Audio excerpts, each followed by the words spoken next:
Kentucky currently has the #1 ranked basketball recruiting class in 2025, according to On3, headlined by two players from the Bluegrass State in five-star guard and Lexington native Jasper Johnson to go along with the #1 ranked center in the country, 7-footer Malachi Moreno.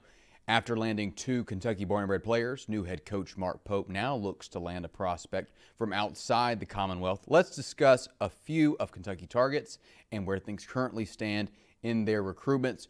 First, let's talk about four-star Acaden Lewis, one of the top point guards in the class. The Kentucky staff has now made him a bigger priority with the addition of Jasper Johnson. Lewis has already been to Lexington on an unofficial visit and plans to return for an official in October. I believe the Wildcats have good of a shot as anyone, but they are battling blue bloods in UConn, Duke, and Carolina.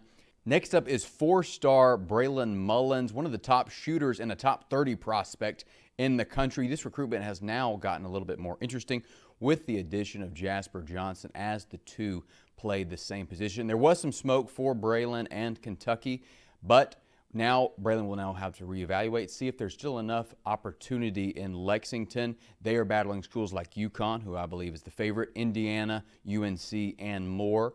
That brings us to small forward Tunde Yesufu, a top 15 prospect in the 2025 class. The Wildcats appeared to be in a good spot here a few weeks ago, but programs like Baylor and Arizona State have come on strong as of late. Tunde is still scheduled to visit Kentucky in October, but the Wildcats will need to make up some ground here to be able to fend off other schools. A few other players for Kentucky fans to keep an eye on would be a group of five stars in point guard Mikael Brown, power forwards Caleb Wilson and Chris Senack, and small forward Nate Ament.